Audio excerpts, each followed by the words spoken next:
So, as a kid, I was always captivated by the beach and later the thrill of surfing. Shown here, my sister on the left and our dad on the right. I was about 11 years old when I had my first surfing lesson, offered free to anyone through a Kaiser Beach Day in Manhattan Beach. And I was so pumped because it was my first chance to learn how to surf, and it then became another reason why I love the beach so much. And there's just something so invigorating about diving into these crashing waves and experiencing the raw power of the ocean.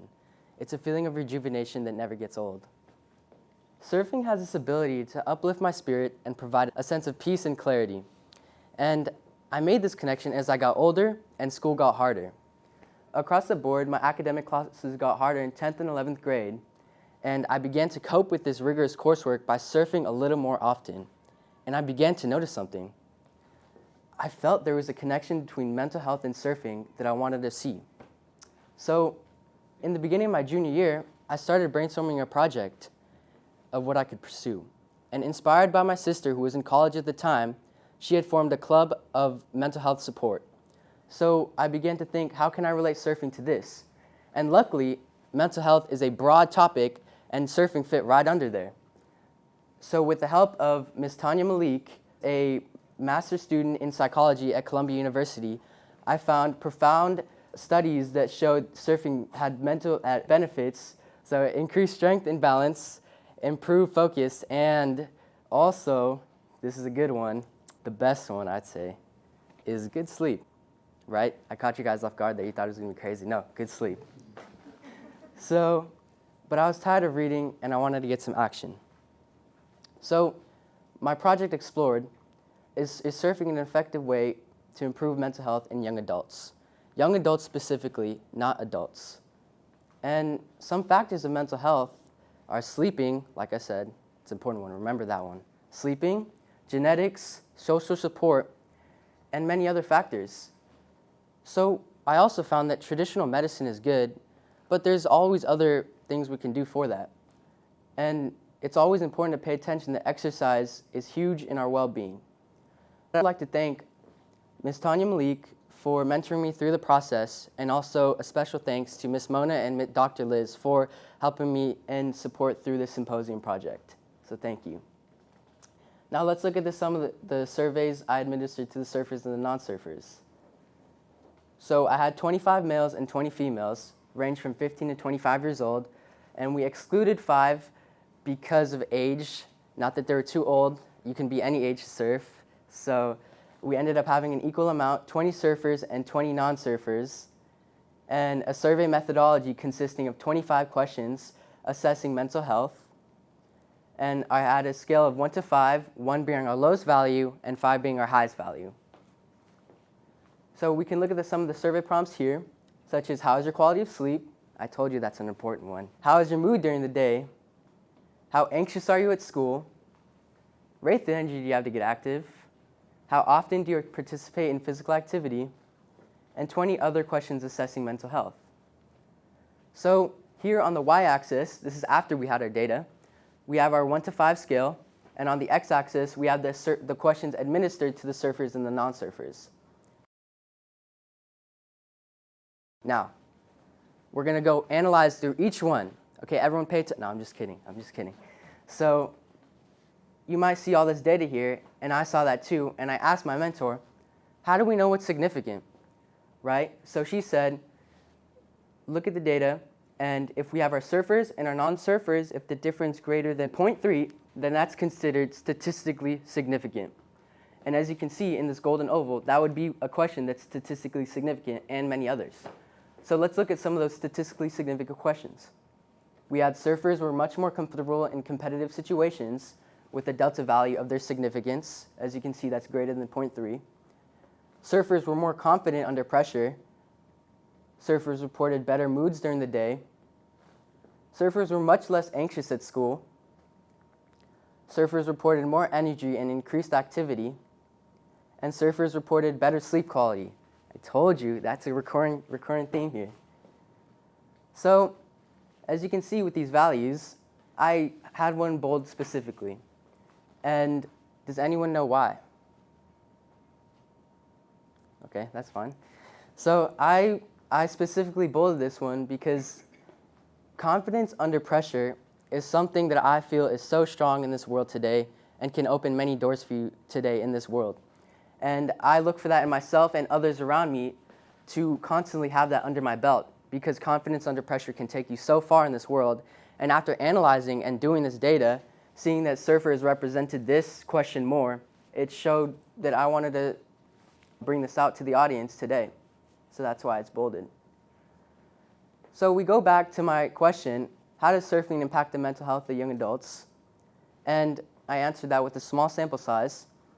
And within 8 months, I realized it's a first of its kind study, because most of the literature that I've read supported adults, but my study supported young adults. And I also gained many research skills, such as analyzing data and administering questions to huge groups and knowing what I need to get out and showing what is statistically significant, as you've seen from the past slide. So my project almost failed, though. And I was at a stop because I didn't know what to do. See, before I got the data, I didn't know where to go, because I reached out to high schools with surf teams and I didn't get a response. So I reached out to my athletic director at my school to send an email on my behalf, and still no luck. But I didn't give up, because I needed data for the surfers for the project to actually work, or else what would be the point of the project, right? So with that said, I gave my one last shot, and using Instagram, I DM'd 2 college surf teams. Well, I DM'd a lot of colleges, but only 2 answered back.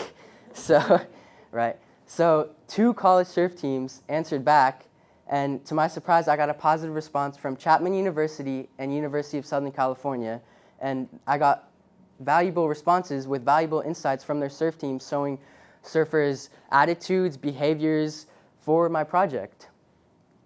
And I'd like to point out that the most rewarding part of this experience was collecting data from those surfing teams, because without that, it didn't give me that surge of determination to finish the project and execute what I needed to be done. Because I feel like it's true in a lot of projects, when someone's trying to do something, you're climbing at that point, and then obstacles hit you. So this was one of my obstacles here. So having them do that was just the biggest reward, and it gave me my confidence in the validity of my data. And after looking at all the data together, it made me feel that everything fell into place, and it made me push for that gold. So that's what I felt. And one thing that I definitely did also bring from this was success isn't always about the results. It's also about what you find in the pursuit of those results. And to begin, you can do those exact things in your life today. And I'm here to share that with you. So let's take a look at some. Remind yourself that you're stronger than the challenges facing you right now. Find an activity that boosts your confidence and your sleep. Seriously, the sleep is important. You can tell I have bags right here. No, I'm just kidding. And persist until you find answers to your questions. If I didn't do that, I wouldn't be here today with this project to share with you guys.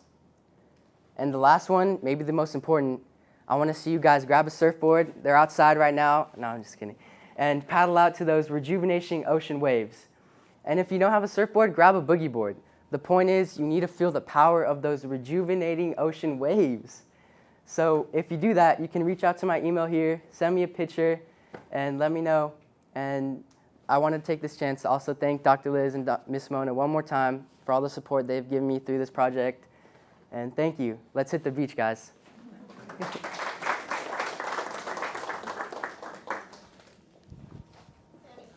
the first time you spoke in public?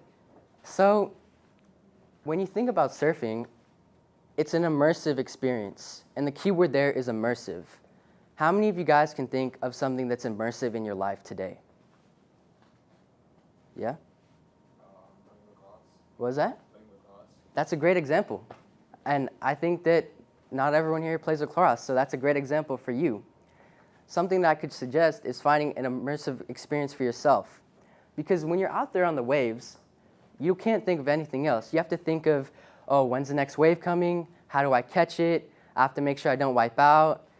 And something that I can suggest, if you can't find something, go to the sauna. Seriously, immerse yourself in the sauna at the gym or at home if you need one. And that's what I feel, because an immersive experience is what you can do if you can't surf. Take this with me to college. I won't let this chance go away. And after knowing it is possible for my sister, who also did something similar with mental health in college, I will do that. But also, it gives me a chance to network with this base I've also provided for people who are interested. And that's why I'm excited to bring it with me in the future in healthcare, because I'm also interested in healthcare. So it's two different fields, such as surfing and mental health, that are open for networking. So I'm also open to that.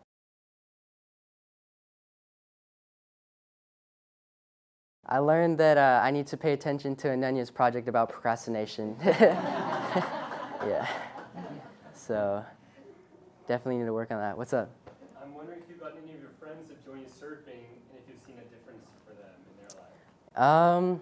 Yeah, I think so. I definitely have started surfing with my friends more often, and our personal bond has grown stronger, and I felt a better connection with him personally. And we have a friend group together, and I feel like our bond, we can go away from that friend group and still be the same. So, yeah. Thank you. Thank you, everyone.